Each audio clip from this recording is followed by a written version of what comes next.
Why is the Department of Homeland Security demanding personal information of people who have criticized the government online?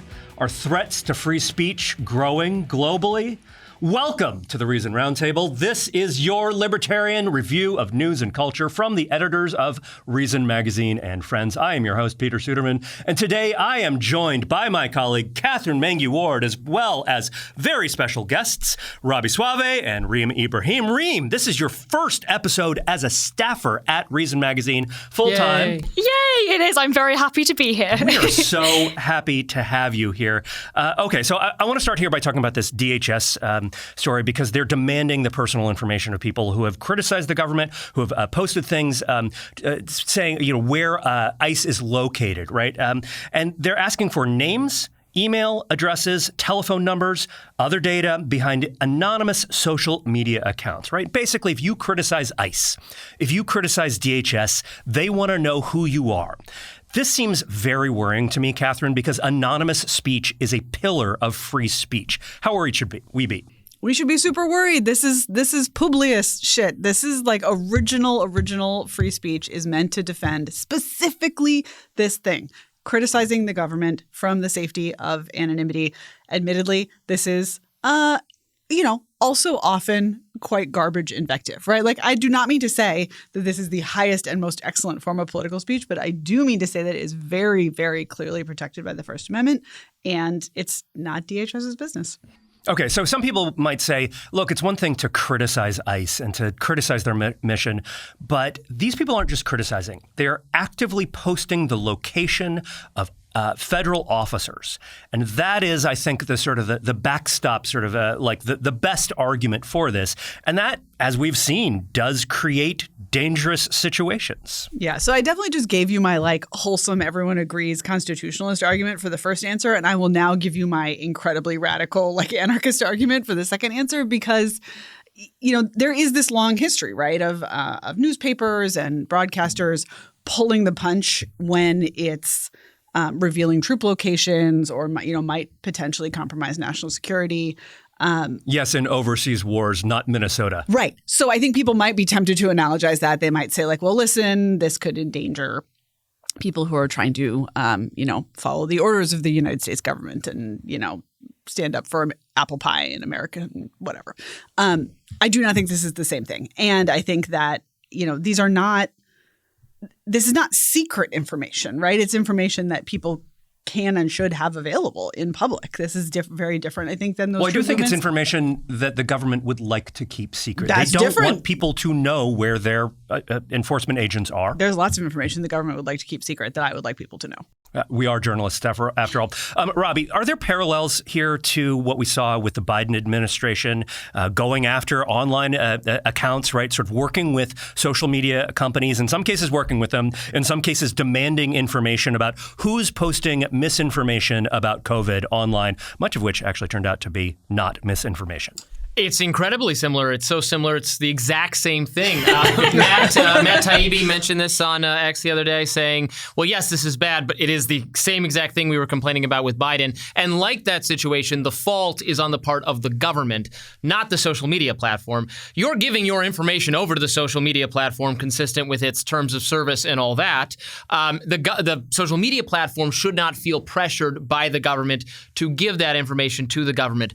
Obviously, there are going to be some exceptions, an actual criminal investigation. They might have some legitimate reason to ask for that information. This is why most social media sites want to move toward end-to-end encryption so that they're not even keeping the information about your DM, so they're not even in a compromising situation. Where if they wanted to help the government... The government has actually said, we don't want you to do that. They don't want them to do that. Because the feds want to be able to get access to this information. They want to be able to get people's email, personal address and that sort of thing. Exactly. They love the idea of these social media platforms being little repositories of information they can collect on you. But just to go back to what I was saying a minute ago, so there could be some legitimate reason for the government to request this, but a government that, with respect to the Minnesota situation, just comes out before any sort of judgment or investigation has been done and said, well, that person was a domestic terrorist, so it was justifiable to treat them that way, does not inspire confidence to me that they're going to be judicious about how they use that power. And then it's so similar to the Biden scenario where they wanted information on people. They said they were Russians, so Twitter should turn over the information. They weren't Russians. Wrong over and over again. And what's crazy is the Trump administration ran against this. They were like, we're the free speech, the party of free speech. We're the free speech ticket, right? If you want to restore free speech. And when they said that, nearly every time they were referring to, if you want to say stuff online criticizing dumb policies of the Biden administration, but of the government, right? They were arguing that we're the ticket, we're the party that's going to allow you to do that. And in fact, a crazy thing that I was just thinking about, because we've had this sort of big sort of conferences and stuff in Europe, right, is last year, J.D. Vance went to Europe and delivered this speech to the Europeans that I thought in some ways actually it had grains of truth to it. But he basically said, Europe, you are failing on free speech. You are making it impossible for people to criticize your policies online. And this is what's happening now in America? It's extraordinary. You actually just entirely read my mind there, Peter. It's exactly what I wanted to say. I think what's interesting is the hypocrisy from the Trump administration. So you're absolutely right. The vice president went to Europe and said those exact things. He said, free speech in Europe is under threat. You guys need to learn how to protect free speech. And he was absolutely right in saying that. In the UK, we're arresting people for single tweets and putting them behind bars for upwards of 31 months. I mean, it's absolutely insane. And yet, at the same time, in the US, you've got these extraordinary violations of freedom of expression that I don't think anybody that understands the way in which free speech has been protected historically in the US. I also think this is not the first time it's happened, right? I mean, I think it was in 2017, the Trump administration were investigating people that were criticizing the government. And it is sort of shock horror, the government doesn't like criticism and they will use the apparatus of the state to actually suppress it on an everyday basis. Now, the things that have changed since 2017, or indeed the things that have changed since the last century, is sort of technological innovation. The fact that people can now use data and use information in such a fascinating, decentralized way. I mean, one example I would give is the Arab Spring in North Africa, where you saw enormous amounts of protests against the government, and there were attempts to suppress free speech. And yet, for example, in Egypt, they called the Arab Spring there the Facebook Revolution because people organized their protest against the government through technology. So what's interesting, I think, about this, looking at the United States, is how despite the fact the government are attempting to use the apparatus of the state to suppress speech, I do think historically, those of us that fight for freedom, fight for liberty, fight for those individual rights, I think will end up, I hope, this is my optimism, will end up winning. I mean, one big difference, obviously, between the United States and Europe right now, the UK specifically, is the United States is not putting people in jail just for tweets. Just for, that is not happening, where it's happening hundreds of times, maybe thousands of times, according to some of the counts that I have seen. Yeah, in the UK, it's an average of 33 people a day are arrested for online offensive crime. Yeah, it's insane. So at least that's not happening. At the same time, it does seem, Catherine, like there is an increased focus on political speech, not just from individuals who are anonymous online, but also from news networks, right? So last week, Brendan Carr, chair of the FCC, who says he is a friend to free speech, says he's a free speech warrior. I wouldn't exactly use that phrase to describe him myself. Here is something he posted on X. The national networks like Comcast and Disney have amassed too much power. For years, they've been pushing this Hollywood and New York programming all over the country with no real checks. No real checks. That is from the FCC commissioner. Pretty clearly hey, maybe the government should be a check on the kind of programming here. And this was in response to something that Trump had posted also on social media. We need more competition against, capital letters, the enemy, the fake news national TV networks. This is the government going after broadcasters, saying we want to be the check. It always feels very, I want to break the fourth wall and be like, did everyone else hear that? When people who literally hold political power, when they hold the power to wield the entire apparatus of the federal government against someone, and then they point at a guy that wants to sell you cartoons of rabbits and be like, that's too much. We can't have this happen. But it's obviously very common, right? Like this is the entire undergirding of antitrust. It's all ultimately just kind of like a window dressing for expanded state power. I think Brendan Carr is a free speech warrior in the same way that, when people say like cancer warrior, like they mean against it, right? Like they mean they're fighting against it. And I think that's like Brendan Carr wants a moonshot for fighting free speech. Right, exactly. And I think, he actually has proven really adept. This isn't the first time that we've seen him use this kind of in-between, and like Robbie has written a lot about this kind of like gray, jawbony, wink, wink, nudge, nudge power. Like Brendan Carr doesn't have to do anything. Brendan Carr just has to suggest that he's thinking about doing something, and then things happen.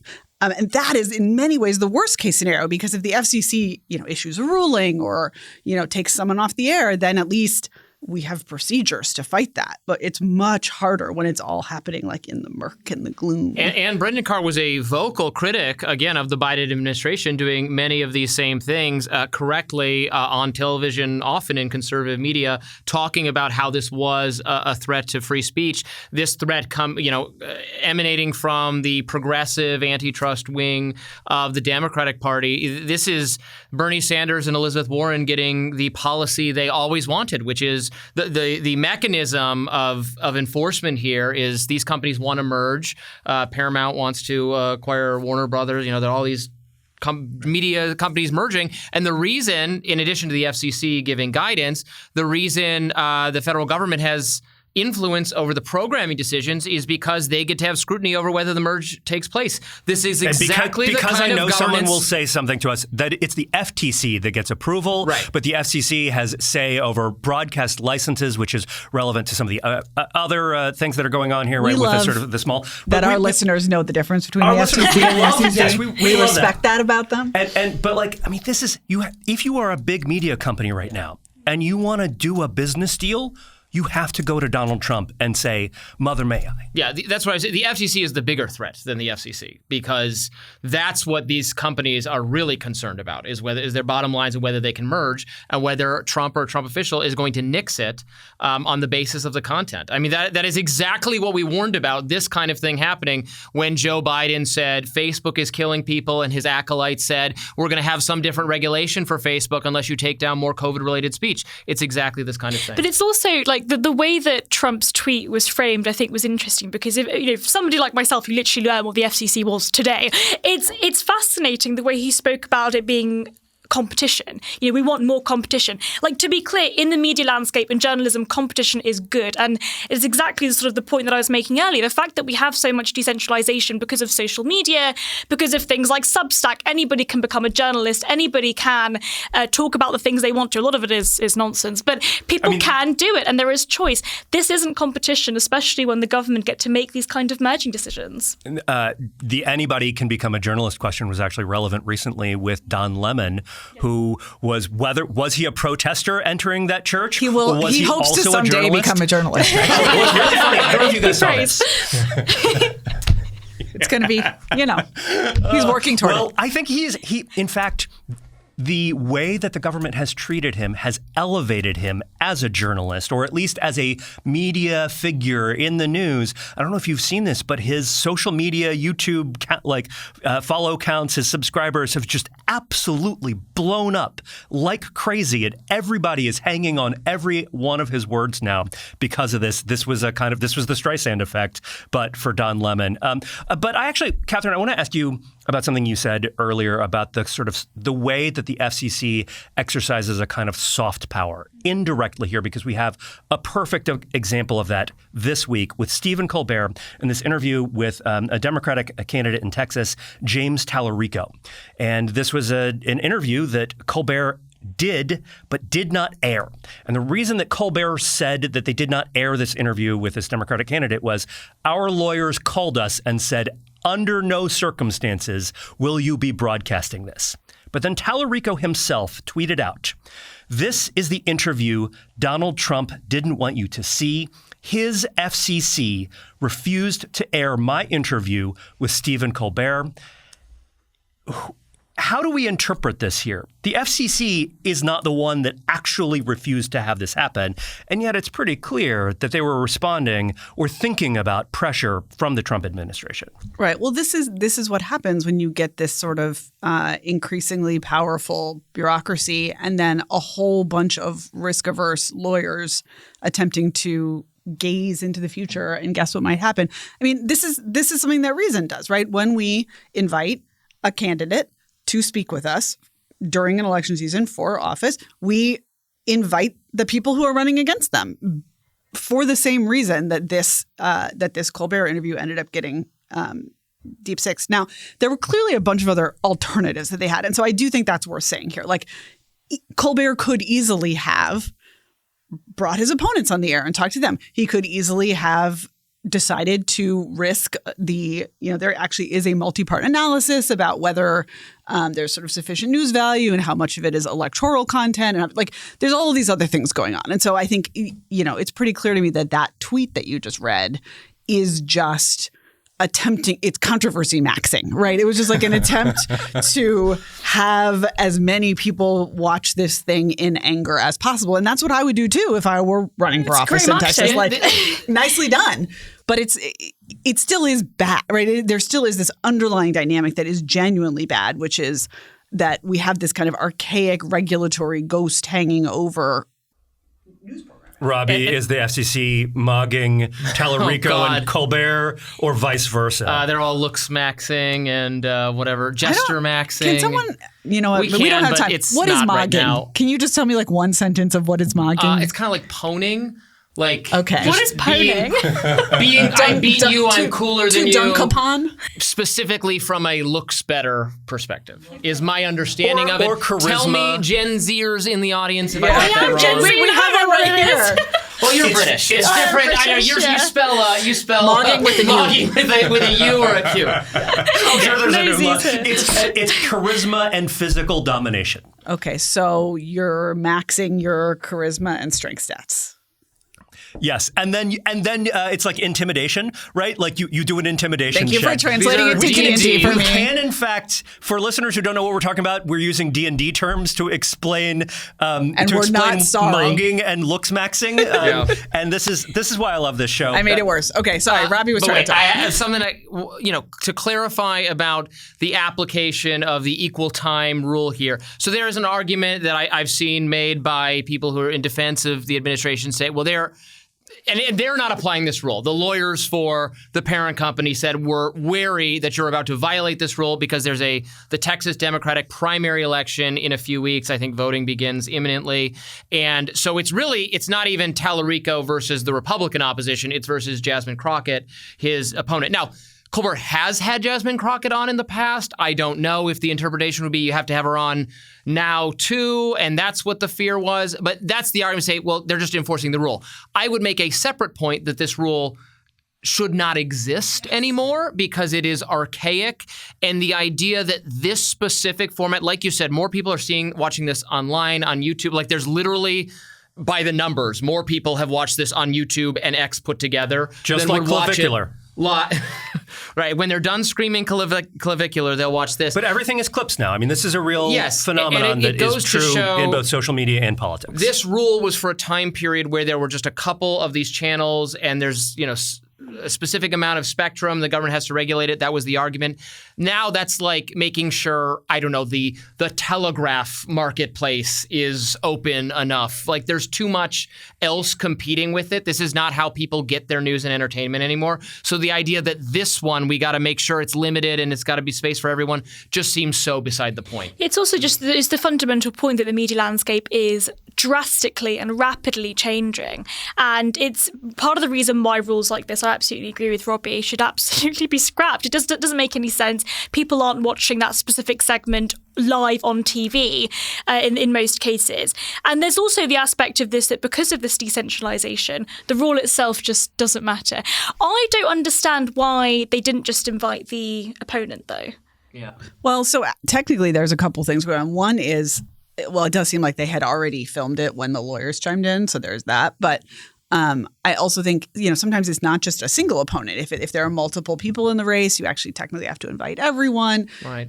It The rule doesn't never applies to libertarians, does it? it also doesn't necessarily have to happen all in a single episode, but I think the underlying thing here is you can also understand why CBS's lawyers might be on bonkers, hyper vigilant, over alert right now, because the president of the United States is periodically rising from his slumber and being like, I'm going to close your TV station. And so that's their job, is to prevent that. And not just in the United States. And this is the thing I want to ask you, Yes. Reem, actually, before we go here, is Trump just sued the BBC for how much? I think he mobbed them. He mobbed he's the attempting BBC. to. Now I don't know what it means again. This was legal mogging. He is attempting to sue the BBC, yes. So I think, Robbie, you first wrote about this for Reason. They did screw it up. They did screw up. screwed So up the bad. BBC aired a documentary series last year, and it was all about, it was called Trump: A Second Chance, and it was all about Trump's future in the second term and all of that, what that looks like. They misinterpreted what he did by effectively taking one aspect of his speech from 2021 before the storming of the Capitol, and he took part of the speech and another part of the speech that was about an hour apart and put it together and made it appear as though, and it was a pretty big mess up, made it appear as though he was encouraging the people listening to his speech to go and storm the Capitol in a violent fashion. It was, fight like hell was the It was quote. bad. I didn't think bad. it was going to be as bad until I actually watched it. It was seamless. It was spliced too seamlessly, whereas it looks like two sentences that were an hour apart are actually right after the other that make it much worse. They panned to the audience and then back to Trump, It was not which was an hour later. So it wasn't very good. However, the BBC is a British taxpayer-funded media corporation. It is the state-funded corporation where everybody in the country, if you have a television and you watch live television, even if you don't watch the BBC, you have to pay an additional tax called the license fee. It's insane. And what it does is it's about over $200 a year. And what it does mean is that taxpayers will have to foot the bill if this lawsuit does end up resulting in the BBC having to pay out lots of money to Trump. So Trump is effectively saying that because the BBC have done this, he has received, irreparable damage to his reputation, despite the fact that he also won an election after this. And then also at the same time saying that this is going to, he's effectively suing the BBC for over $10 billion. That's like a government program. Bearing in mind, the BBC doesn't even have $10 billion. The BBC's income is... Europe is so poor. We are, the United Kingdom is poor as a whole.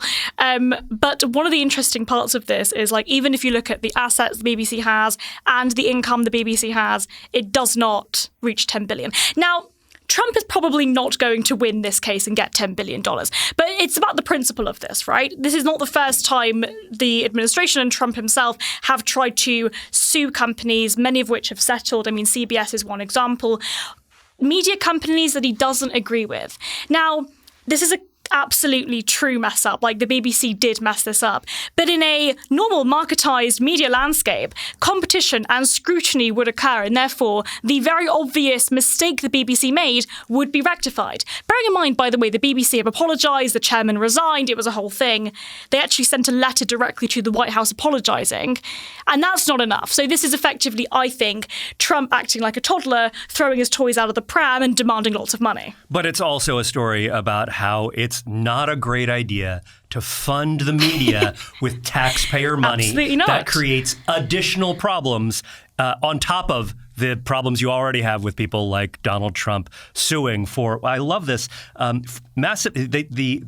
The edit, he said, was going to lead to massive economic damage to his brand value, significant damage and injury to his future financial prospects. He might not be able to scam people as much, and also he's not going to be as cool online. We got to go here, but it does seem like it's just free speech is in trouble across the world. We're going to come back. Mogged. It is free speech is getting mogged.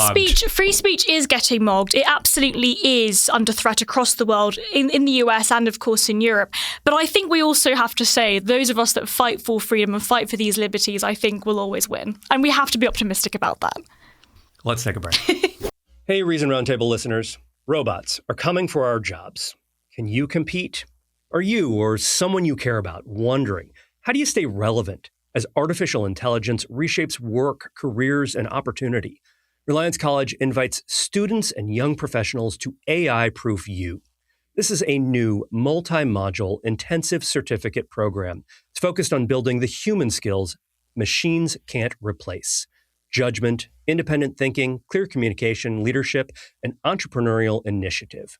AI-Proof You begins with a 3-day in-person intensive unit in one of the country's leading tech and business hubs, Austin, Texas. And from there, participants continue with 6 weeks of guided virtual seminars. These are held in the evenings, so you can balance work or school. The program concludes with a 3-day in-person capstone in Chicago that uses the city's architecture, culture, and civic life as a living classroom. This is not a coding boot camp. It's not a tool training course. AI-Proof You teaches participants how to think, how to decide, and how to lead in an AI-driven world. The next cohort begins March 20th. So, robots are coming for your job. Can you compete? This course will help you answer yes. Discover the education built for the age of AI. To learn more and apply, visit reliancecollege.org/AI. That's reliancecollege.org/AI. All right, let's move on. The Epstein files are unfortunately still in the news. And what seems to be happening now is that people they're not quite, household names, but they're people of prominence, of stature, are being targeted, asked to be, in one case, the head of the Olympic Committee has been asked by Karen Bass, the mayor of Los Angeles, to step down, sold his talent agency. There's been some other stories like this. It sort of seems like this is a witch hunt, Robbie. Yep. I agree. Great. No, On to the next segment. This story is gotten to be insane. One of the biggest witch hunts in recent memory. And I've become very revisionist about it, but not with respect to Epstein himself, who's a monster, who abused underage women, went to prison, God have mercy on his soul. It's not about changing any aspect of that story, but I was told that this never before done release of not just emails, but investigative files, uncorroborated police documents, that, again, has never been done before, that it was necessary in this case because a bunch of wealthy, powerful people had gotten away with sexually abusing kids, that Jeffrey Epstein's role was to procure kids for the rich and powerful to rape, and none of them got in trouble. Epstein got in trouble, Glenn Maxwell got in trouble, no one else. That's what I was told, and that's why we're doing this. And now we've seen 3 million pages of documents, and there's not a shred of evidence to support that central thesis of the Jeffrey Epstein mythology, that he was procuring people for this purpose. You see a lot of bad judgment in people who continued talking with him, people who continued emailing with him. You can change your judgment about Bill Gates, Stacey Plaskett, Noam Chomsky, whoever you want. But that's not why we did this. We did this because there were powerful pedophiles that he was giving women to. That's what we were told.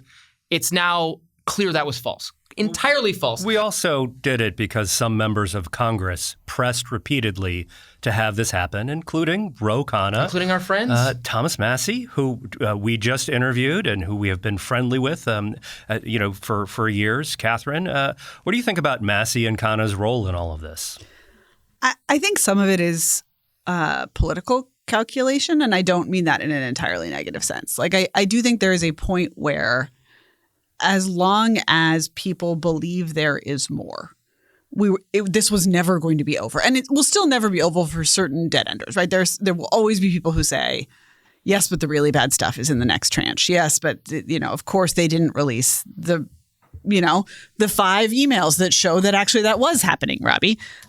So in some way it will never end. But I do also think it just kind of reached escape velocity. And there was a point where those congressmen said, listen, this is the thing that's in our power to do, and we have to try to make this be over. As someone who joins the long list of whose name is technically findable in the Epstein files now, because I was footnoted in a paper that someone attached to a mass email that went to someone whose emails were in the Epstein, right? Like that's absurd. How many people from Reason were named? Many. Several Reasoners are in there, none of whom are even no degrees of Kevin Bacon away from, I don't even, Kevin Bacon's in there actually, but, no degrees of remove from any of these kind of alleged horrible crimes.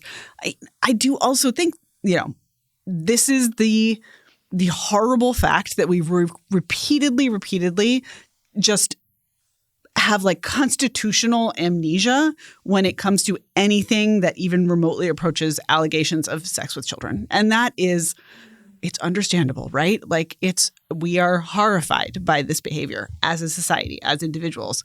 But we over and over make these huge messes for ourselves by giving the kind of like pedophilia or child sex exploitation, exceptions to the Constitution.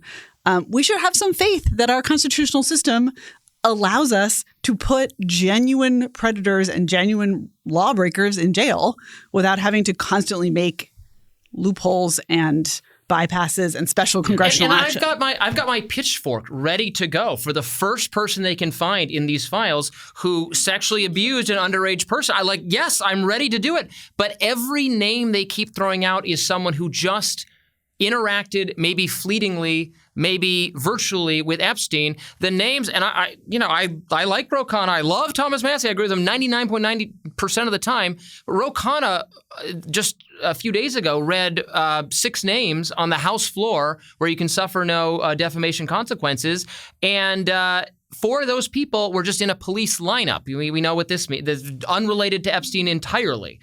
And he said their names, and they're probably suffering all sorts of consequences. I mean, this is getting crazy. Well, this is the real point, right? Those that are wrongfully accused do experience real harm. And I do think that this is an important point to make. Robbie, your piece when you wrote about Mark Tramo and everything, I think is fascinating. This guy was a neuroscientist, and he had his research funded by Epstein. Again, not uncommon for somebody who is funding your research to receive some emails about what that research actually entailed and the interesting facts that occur.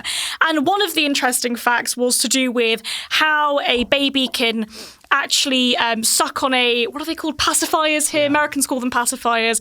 They're much more likely to do it and much more likely to hold on to it if they hear their mother's voice. Now, online, on social media, that's taken a completely different turn. People have just jumped to the conclusion that clearly this guy has been advising Epstein on how to sexually abuse babies. It's just completely nuts. It is absolutely not based on any information or any evidence at all. And of course, this guy's life has basically been ruined. I mean, they've had protests outside of his workplace. People are saying he should be fired. I mean, it's just insane. And there is genuine harm to these people.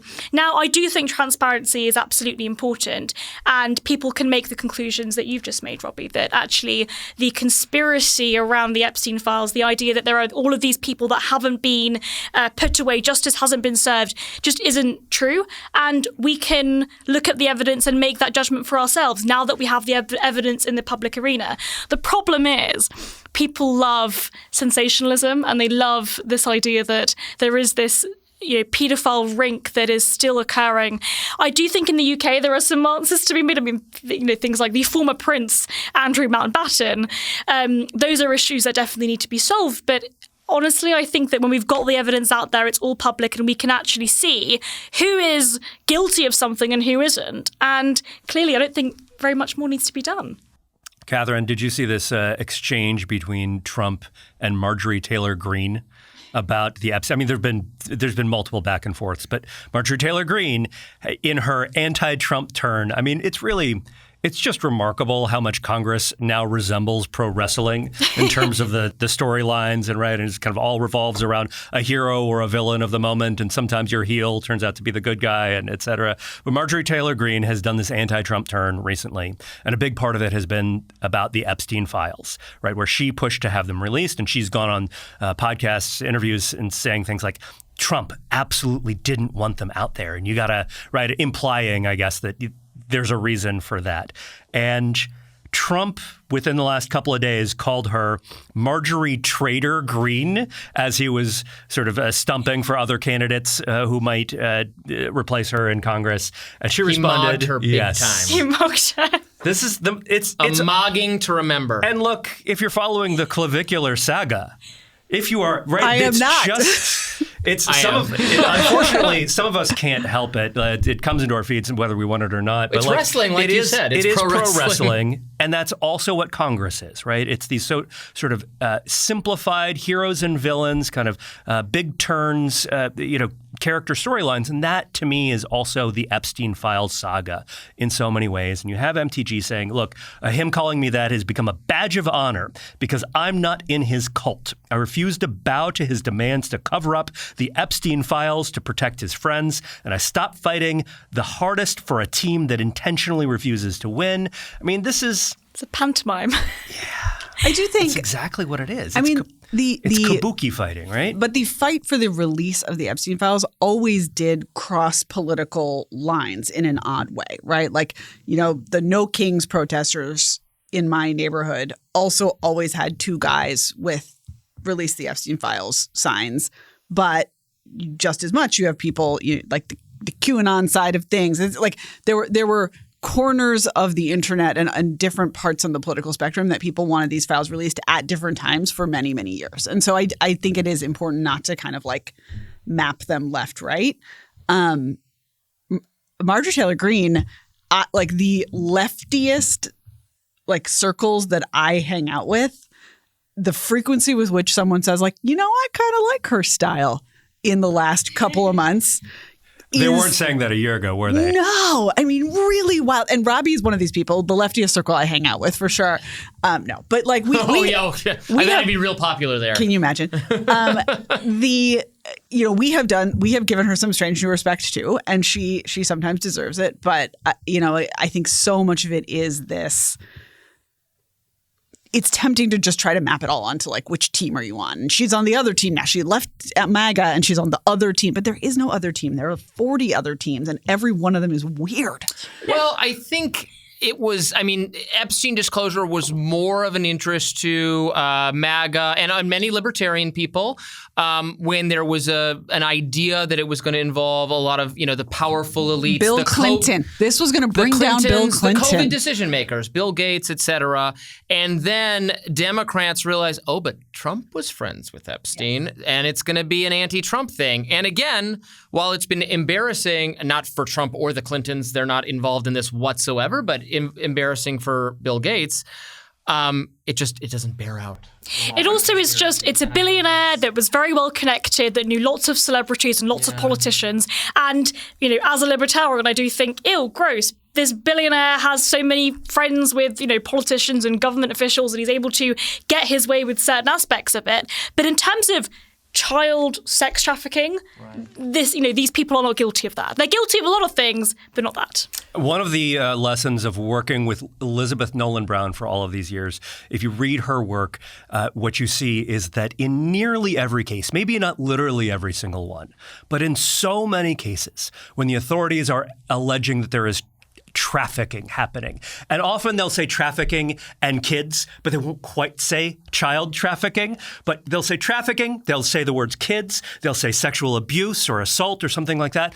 When you find out what it actually is and not just what it actually is, but what is charged, what the police put in there, into the courts is it's just consensual adult prostitution. Okay. Now, maybe you're against that, but that's all it is. But that wasn't true. We should say, just to be sure we said it one more time, that was not always the case here. Yes. And that was not always the case here. I did say it's not true 100% not always of the time, case but in it a is. lot of those other instances. But Liz and I used to do a lot of writing, for instance, about sexual misconduct on college campuses, which involved a lot of actual sexual misconduct, and also ambiguous circumstances that were misinterpreted by alleged victims years later. And the relevance of that to this situation has become very apparent to me with these self-described victims that have been part of the disclosure who, when you look into the backstories of some of them, have changed their stories dramatically over time after they got settlements from the Epstein estate. The reason it was so hard to charge them in the first place is there was no participation from any of these people. That doesn't mean they're all lying and you should dismiss everything they said, but that's made me a little bit more wary of just assuming that it's all exactly the way they say it is. And also, they're the ones who have we don't need to release more files. They have the information. It's on them at some point to say, if they were not truthful the first time around, what is the truth now? And if I don't hear that, then I don't know what else to do. But this goes back to Catherine's point, which is anytime you mention children, anytime you mention harm to children, the truth doesn't actually matter. It's just who are the victims or who are the perpetrators, and those people are evil. That's it. That's all that matters. And that's what we see in the push in Europe and elsewhere, actually, to restrict social media. And that is what is happening. To tie this back to our first segment, one of the biggest threats to free speech globally right now is that people are saying, well, we're just going to restrict it for children, but that ends up restricting an awful lot more. The fascinating part about this is there is no debate. Like there is no genuine discourse in Europe about whether or not these restrictions are actually going to help the very people they're claiming to protect, which is children. So Spain have now said that they want to ban social media for under 16s. What this actually means is that everybody, all adults, will have to prove that they are an adult. That will, of course, entail lots of privacy concerns. Your government-issued ID, your selfie, whatever it is at risk. That's an enormous amount of data, honeypot for hackers. But crucially, is it actually going to help those children? And that's the debate. I mean, it's the same debate we're having here, that actually any time in the political arena, if you mention children, the obvious answer is, well, we need a regulation, we need a restriction. Obviously, I support it. Do you not support children? Do you not support helping children? And of course, the evidence is the entire opposite. I mean, Australia introduced a social media ban for under 16s, and lots of children are just getting around it by inputting fake birthdays or getting around it somehow. And there have been cases of lots of children now seeing things that are more violent that they otherwise would not have seen if the ban wasn't introduced. So, of course, some unintended consequences. I think that's a good segue, actually, to our next segment, which is a listener question about some perhaps unintended consequences of social media and artificial intelligence. We'll be back in just a moment. It's a snow day here in Washington, D.C., and if you're like me, you like to spend your snow days in bed as much as possible. So once you're done with your shoveling and you want to climb into bed, I suggest that you do what I did and get cozy on your Brooklyn bedding mattress. The folks at Brooklyn Bedding were nice enough to send me one a while back. I've been using it for months. I really recommend it. I actually got the Aurora Lux cooling mattress, so I was able to test it under the very important cold conditions, and I can report that it is also a warm and cozy mattress if that is what you need in the moment. I really appreciate the fact that it's kind of a good all-around mattress. It's not too soft, it's not too firm, and if you want to get one for yourself, you can use Reason's promo code. You get 30% off if you go to brooklynbedding.com and put in the code REASON. It also helps support this podcast. All right. As a reminder, everyone, we do love to answer your questions, so long as they are short, succinct, pithy, and otherwise not very long. Please send your questions to podcasts@reason.com. That is podcasts@reason.com. And put listener question in the subject line. We get a lot of spam, a lot of extra emails, just random people emailing us. Put listener question. I'll know it's from somebody who's actually listening to this podcast. All right. This week's listener question comes from Jake, who writes, "Hi, Roundtablers. Hi. I think of myself as staunchly pro-free speech. However, recent events have shaken my faith. The spree of non-consensual, AI-generated deepfake images, primarily of young women and girls, has caused me to doubt my convictions. While this can happen in private, it is most notably happening on X, using Grok to generate these images. I find myself relieved by the actions of other countries that are taking action to combat the use of this. And he says it's a deeply foreign feeling. As you have many times, please help me recalibrate my libertarian navigation instruments. Are micro bikinis made of dental floss actually free speech? Conflicted." Jake, this is a very good question. Reem, I want to start with you because you have defended Grok on X in the past. You have defended Grok so much that Elon Musk has actually retweeted you. So what's your position here, and why did Elon Musk like it? It was my claim to fame that he said the word exactly, and that made me very happy. Was he looking into this? He was looking into it exactly. I guess you don't want to be looking into this. Well, no, this isn't exactly one. Not a looking into this. There's only two kinds. It's the exactly. First of all, AI cannot undress you. That's like, can we just be clear about this? AI cannot put you in a actual bikini. This is literally. If you have an AI girlfriend or boyfriend, this seems like a real problem. I know. I'm really sorry to break it to you guys. There's a whole bar in New York that does this now. You go just to have a date with your AI significant other. AI date. That sounds What happens fun. Afterwards? Well, no funny dental business. floss. no dental floss. It's all fake. This is the thing. Like when Grok is AI generated, and I had this happen to me, as you can imagine, after Elon Musk quote tweeted me, said, "Well, you defend it. Well, let's put you in a bikini, see how you like it." And I was like, "Wow, I look really great in a blue bikini." But I saw the one of Elon in a blue bikini. That was great. I liked that one. It was hilarious. Yeah. Now, what I find really funny, again, this maybe goes back to the conversation we were having earlier in the show about, when it comes to children, we end up taking away all reason. And I think this happens when we're talking about young women and girls. It's funny when it's Elon Musk. It's funny when it's the Prime Minister or indeed the President, but it's not funny when it's young women, many of whom, of course, are adults. AI cannot undress you. It is a CGI. It is a computer-generated image. It is not real. The second point to be made is that if you are banning, which lots of European countries were considering, Grok, because it can create these fake images, you must also, by the same logic, ban a pen and paper. Because I can draw you, Peter. I can draw you naked. Probably not very well, but I can draw you naked with my pen and paper. Should the pen and paper be to blame, or is it me that actually inputted the information?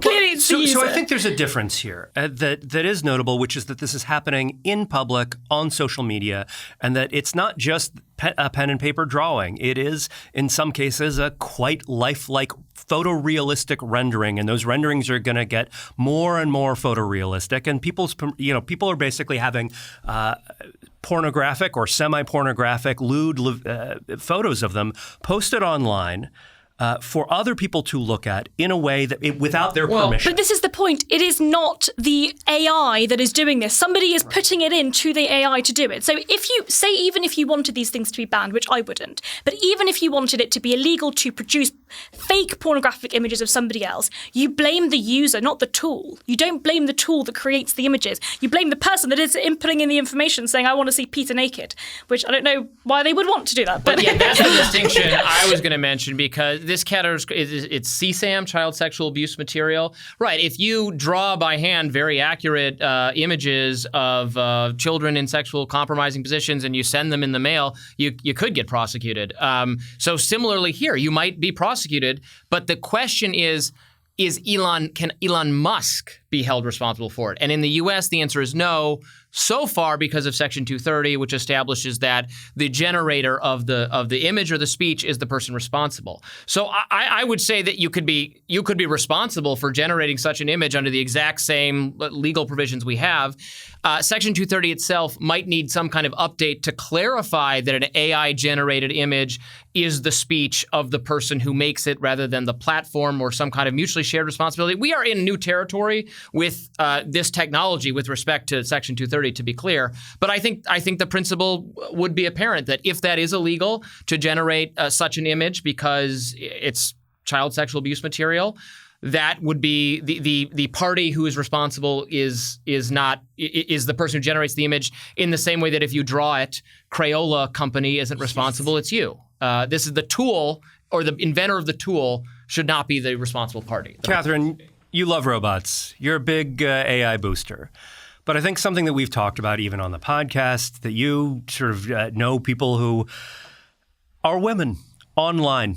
Yeah, and that's sometimes, I do know people who are women online. Yeah, that's sometimes different than being a guy online. Yeah. I mean, my honest answer to this entire quandary is it's going to be over in 5 minutes, because we are about to totally lose, as a civilization, our belief in the veracity of online images to represent a real thing. Like, Neil Stephenson predicted this in fall, which was like the third out of 8 books that were in that book or whatever. But it's about page 100 to 250. We've got our obligatory Neil Stephenson reference for the episode. Do. You know what? I'm not ashamed. But many others have predicted this as well. Like the power and danger of these images to people's reputations is that someone might think they're real, and that moment is about to be over. And I really think that that's an important thing that's being overlooked in this conversation. And then, if people are going out of their way to make images and convince others that they are in fact real, we have laws against fraud. And it becomes fraud. It's not about speech. It's about fraud. It's about misrepresenting and potentially profiting off of lies about the reality of, and this is the same thing as selling a product online and photoshopping the image and taking people's money, and then you can be sued for that, right? So I think the combination of no one's going to believe that that is me in a dental floss bikini ever again after like 2027. Also because I just want to say for the record, I will not be wearing a dental floss bikini on the internet. I will not be doing that. If you see that image, it's not real. I can't wait to pretend that the actual images of me in a dental floss Yeah, bikini right. are AI Right. generated. Yeah. This is my get out of jail free card. So this technology. that's what's in the Stevenson book, actually. Is I'm there's going a to real deny I said any of this shit. there's a real scandal in Guys, the we're book. recording. We're going to put all of this online. There's a real scandal in the book, and they solve it by flooding the kind of digital world of the book with false images. Now, tons of implications for how we grapple with the nature of reality and know true things, but like this problem is going to go away. Well, it turns out that the elite hire personal editors Yes. as part of this. It's not just that they flood the internet with so much false information that nobody cares about the slander anymore. It's also that people who want to be smart and informed end up hiring what amount to curatorial journalists, who are their personal information curators, right? Who just are like, here are the true things, and don't pay attention to anything else. We're all Who still could going to that have be? jobs after Who could this is that all be? over. Yeah. Actually, just to sort of one more point on this is that the head of Instagram, I believe, Adam Mosseri, recently put out something where he talked about the impact of AI and AI-generated imagery on platforms like Instagram. And one of the things he said is that we are going to move to a position in which the default view is that everything is fake. Like, you will have to prove to some degree or another that your thing is real rather than people assuming, oh, that's probably a real photo. The opposite is going to be assumed to be true. And he said they're already seeing that amongst younger users. And so in some ways, that world is already here. The other world that is already here is the one we're going to move on to, which is a world of tariffs and trade barriers. Yeah, I know, Catherine. Roll your eyes. This is the first non-Robbie topic of the day. This Yeah, has really sorry. been my episode so It has far. been. I'll let somebody else handle the real economic work. Go to Robbie first. I wanted to give you some things to talk about here. Robbie No, first. we're not going to go to you first. But here's something that our colleague Eric Boehm pointed out to me. John Paulson, he's a Trump defender, donor, billionaire, who wrote a piece titled "The Case for Trump's Tariffs" in the Wall Street Journal, which defended those tariffs as vital to supporting domestic manufacturing, is now closing a manufacturing plant in Ohio and sending the work over to China. Now, the union is mad, but what does that tell you, Catherine? This seems like a very extreme case of the leopards eating faces party thing. Like, I never thought the leopards would eat my face. Yeah, this is inevitable. This is also fine. By the way, it is fine to send your factory to China. It's unfortunate if you have to send your factory to China due to the economic chaos and supply chain disruptions caused by the president that you backed, voted for, and supported.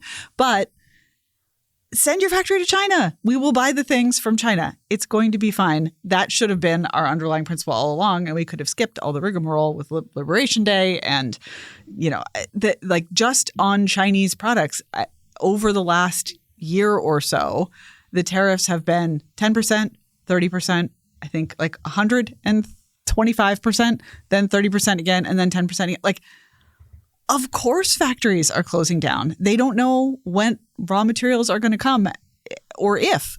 And this is just going to keep happening.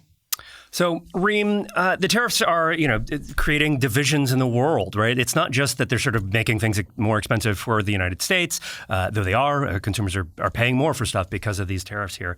But this seems like part of what is happening is that America is pulling away, separating itself from the rest of the world. And the rest of the world is looking around and going, okay, I guess that's what you're going to do. And we're just going to go have our own club. And like Canada's Mark Carney, the prime minister there, is setting up a new trade regime with the EU and a bunch of other countries here and basically saying, we're going to go it alone. In some ways, that seems like a very bad thing in terms of trade, but I wonder if there is any upside to this in terms of Europe sort of thinking about its own defense, about sort of not being, kind of vassal states of American power. Well, I do think when it comes to NATO and national security, there is absolutely the feeling in Europe that you cannot rely on America to save you. And I probably do agree with that's the right thing. I mean, why should American taxpayers be constantly relied upon to fund defense in Europe, an entirely different continent? There is also the aspect of this from a trade perspective. Firstly, if Mark Carney wants more free trade, Canada can abolish all tariffs and quotas tomorrow and be richer. So don't bother with this whole trade bloc. Just do it yourself and Canadians will be better off. The fundamental problem here, I think, is when it comes to negotiations around trade, when it comes to Trump specifically, it is all seen as a deal, right? This is a deal. Or is this something that is going to raise money for the Treasury? Is this going to be a money-raising activity? And the crucial point here is that if you are introducing new tariffs, American consumers are paying for it. This is not China paying for the tariffs on Chinese imports. American consumers pay for it. And we saw this with the steel and aluminium tariffs where, the administration is saying, actually, maybe we are going to renege on some of these tariffs because American consumers are suffering. Now, when it comes to the European side of things, there is, again, that feeling that the European Union, of course, the UK has now left the EU, 6 years ago now, exactly. The EU itself as a trading bloc is protectionist. So to answer your question, Peter, no, I don't think this is going to mean that the rest of the world are introducing free trade and America is going to remain isolationist. I think protectionism is always going to be a political lever that politicians will pull at every aspect and every opportunity they can. That being said, I do think that it will probably emphasize the fact that Trump has taken the United States sort of not off the world stage, but outside of the world stage, to the point that people no longer listen to what he says. The Greenland issue, I think, is just fundamentally it's insane, but it also, I don't think people understand what irreparable damage that did to the American and European relationship. People no longer trust the administration.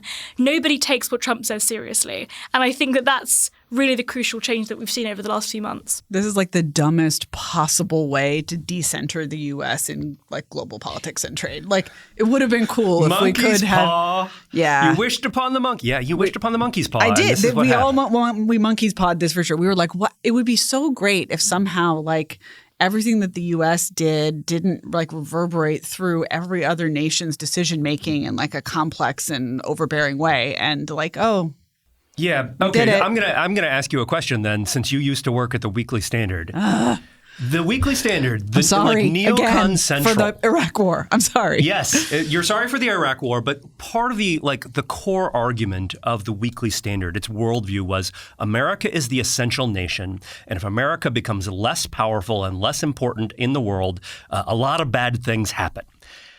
And there's no way for America to become less powerful and less important in global affairs without, right? Like you can't have one without the other. They said it's not a monkey's paw, it's just the nature of reality. Were they kind of right? I mean, in the way that you described it, it was technically right? Like America is and was the indispensable nation. That was the preferred terminology. And of course, it is true that often the U.S. exerted its hard and soft power for good. And the folks at the Project for the New American Century and the Weekly Standard and all these places that were kind of in their prime in the mid-aughts, they correctly chronicled many of those things, but they just sort of systematically discounted the downsides. And those downsides include the 20 years that, the generation that we spent in Afghanistan. Those downsides include, the quite complex and punitive system of global trade that was largely sponsored and enforced by the U.S. Yes, of course, there was more trade than ever during those years, but it also still was, I'm going to tax your chicken feet so that you can tax my rear row of seats in an SUV so that we can all be mad at each other for the GMO grain that got put into the food aid that went to Africa without being ground up so it couldn't be used for seed corn, and then Monsanto. Like all that stuff was... I like how we got 2/3 of Monsanto and then just stopped. I mean, it just take it as read, all of that stuff. I just ran out of tokens there. All of that complexity, all of that messiness, all of those distortions in all of those markets came with whatever the U.S. was doing to kind of spread truth, justice, and the American way. And I think that was is a systematic error in the neoconservatism of that moment. And once again, in my defense, I was never a neocon.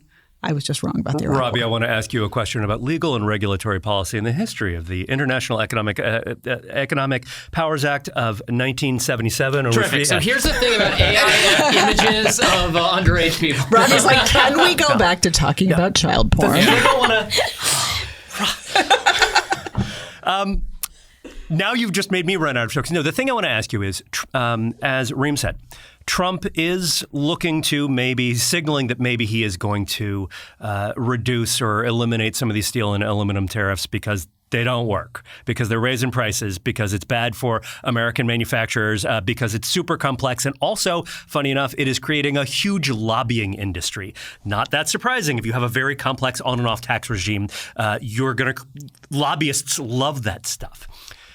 Is Trump actually learning here, or is this just another Trump taco?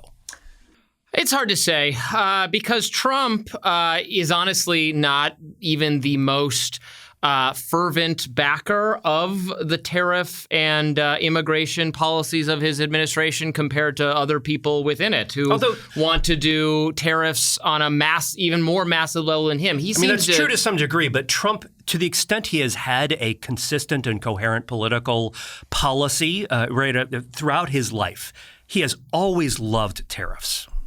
That's true. And he has not always loved immigrants. But he seems to view these as more negotiating.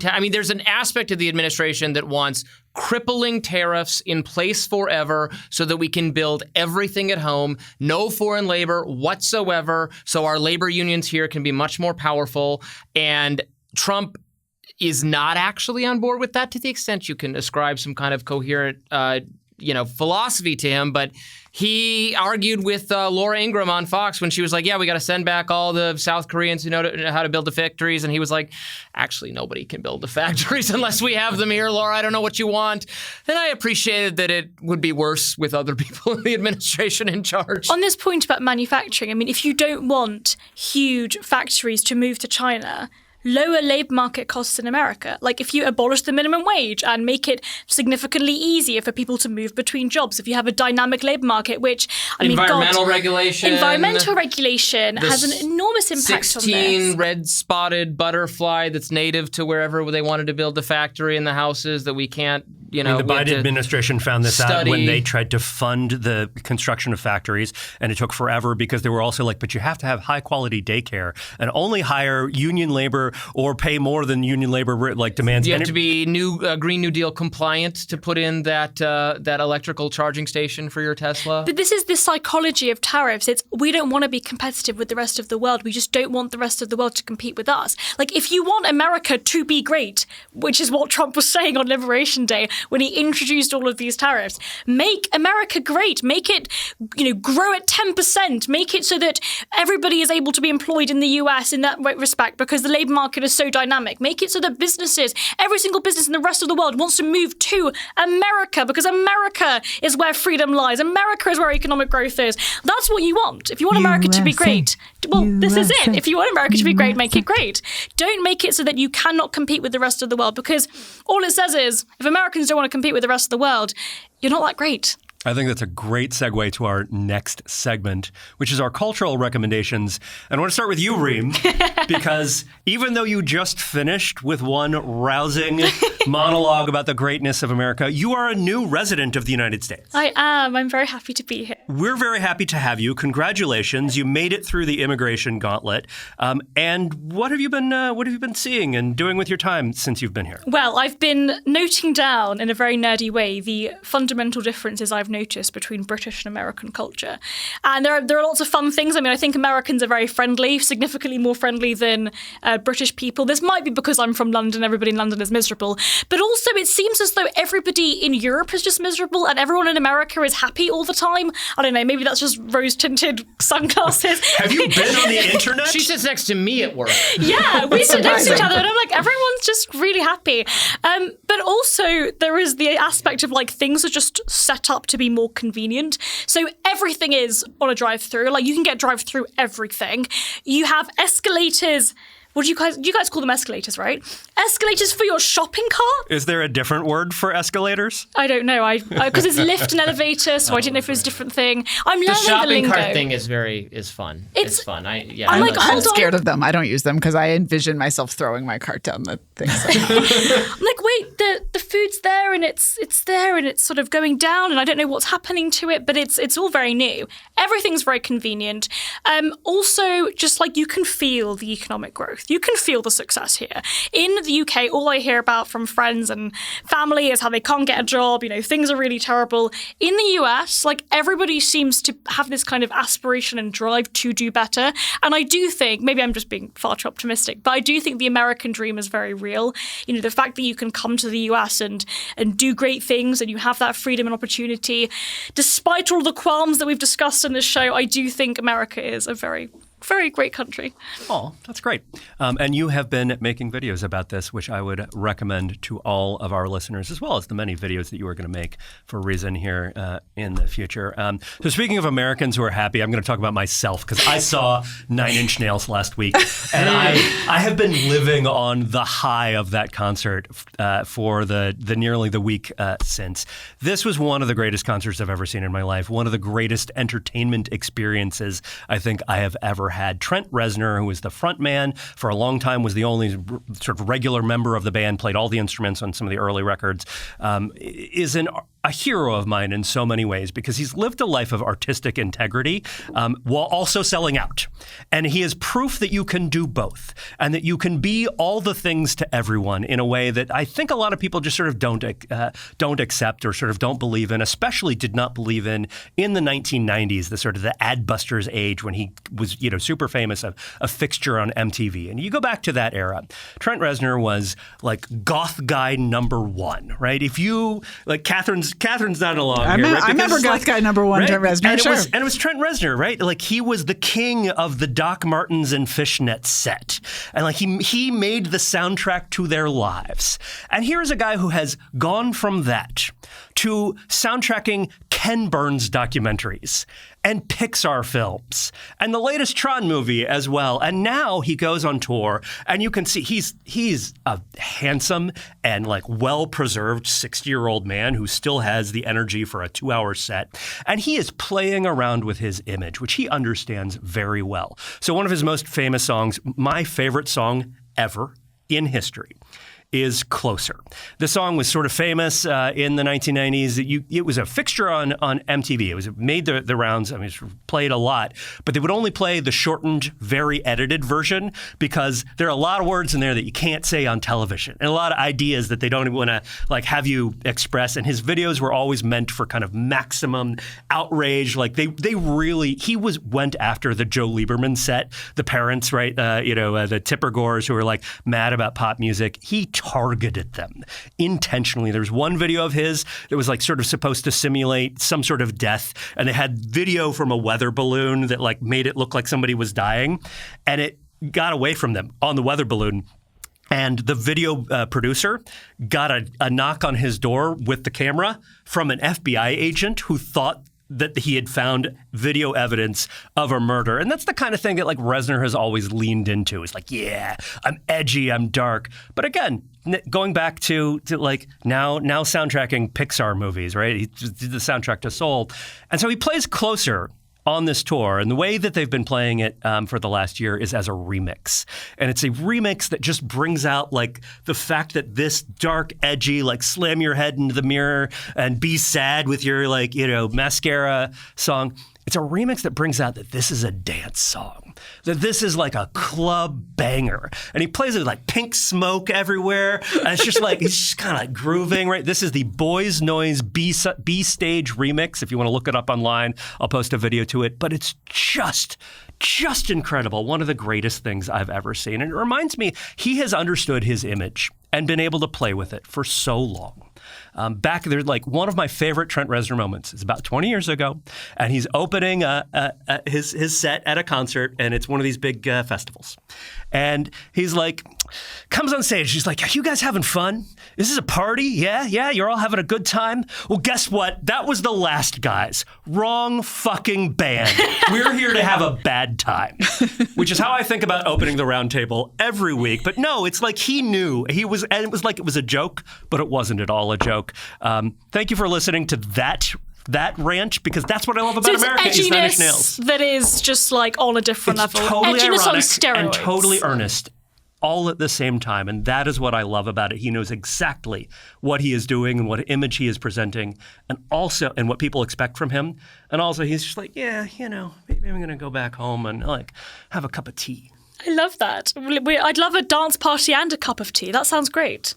Catherine, I think you would also like a dance party and a cup I of would tea. like both. I like Nine Inch Nails, and I zoned out during that lecture, but I do like Nine Inch Nails. I feel like that went somehow pretty hard, Peter. Nick and Matt's absence, like Suderman, like expanded to fill the space available with like a long rant about music that's totally not relatable to people at the table. The part where he talked about how much he loved David Lynch and David Bowie. Sure.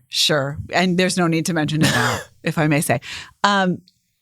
I, too, have some warm, fuzzy feelings about Closer, which I will keep to myself. And instead, will tell you about what I read this week, which is Pure by Andrew Miller. It's a novel about the kind of pre-revolutionary France. And we've got a churchyard full of moldering dead bodies. And we have a young engineer, a sort of country bumpkin who is called into Paris to deal with this overflow of sort of decay and corruption.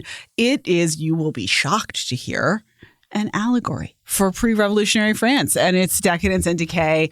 The kind of Enlightenment era at its most optimistic about the ability to dig out the rotten underpinnings of society and fix them into something clean and fresh, and how that ultimately itself is like a horrifically destructive act and will have consequences. It's a good book. It won a bunch of prizes and stuff. We're reading it for my book club, the one that reads books, not the one that doesn't read books. And I recommend it.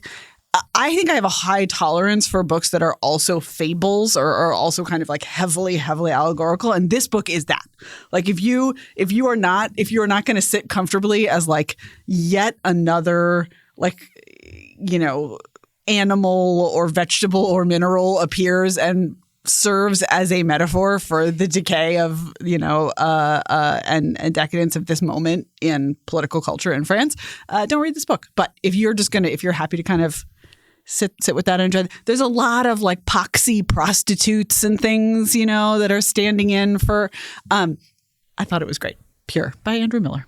The back half of Fall, the Neil Stephenson book we talked about earlier, is actually just an extended Dungeons and Dragons based metaphor for the dawn of consciousness. You liked that? I sure did. Yeah, of course I did. So, if you like the Enlightenment, but also are a little skeptical about how the French Revolution went about implementing it, this book is for you. That is a sell. Robbie. Okay, I've got a weird one. This is an obscure... That'd be the first one today. This is an obscure video game thing that is so obscure, you actually probably won't be able to play it, and I haven't been able to play it either. I'm just consuming it by watching people play it online. I sit at my desk every day when I eat lunch, and I basically watch speed runs of video games. I'm a big Legend of Zelda fan. Me and Catherine's 9-year-old son are big Zelda fans. He's 12, He's Robbie. 12 now. Great. We love Legend of Zelda, popular thing. I loved the N64 Zelda games, Majora's Mask, Ocarina of Time.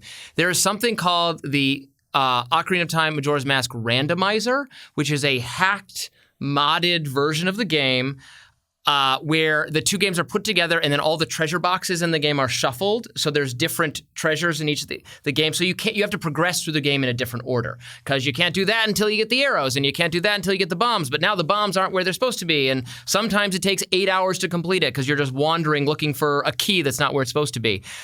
I want to play it. But you can't. So it's too beyond me as like not a computer sciencey person. Like you need to remember torrenting music stuff. You need to do something along those lines, which I haven't yet been willing to commit it's my just work a mod. computer You're for. just talking about a mod.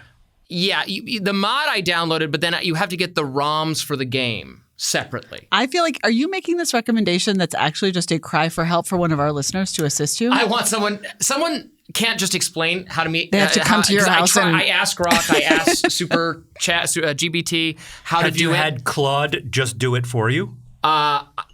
It's still at the level of it explaining to me and me not understanding. Because I'm at the point of like, what's a file? Like, how do I get Somebody this? help Robbie. Somebody come to Robbie's house. It's a and help. desperate plea. I don't understand what it is you want to happen. What? What do you want? No, I want to play the game. Right. I want to play it on my. You have to play it on my cannot computer. obtain it fully. Like you have to. You can do it on it. I have a Nintendo Wii, but you have to hack it somehow. Again, I've watched instructional videos after I've had a lot to drink, and Claude I can't is not figure going it to be out. able to hack your Wii for you. I don't think yet. Claude's Well, not and there's going to be this able to point hack your Wii is in not the a sentence guidance that I enjoyed. Every time where it will say, and now we can't tell you what to do next because it's illegal. Sorry. Yes. That's the part I need to know And so how to do. you would also be breaking digital rights management. It's like sort of like copyright for digital files, which the LLMs generally will not tell you how to do. Though I bet You got to Jesse do the Walker. thing where you say, okay, I'm not going to do it, but pretend I'm writing a novel where Yes. someone Yes. is doing an illegal video. Yes. All So right. that's what I'm consuming. Nerd. Well, good luck with that.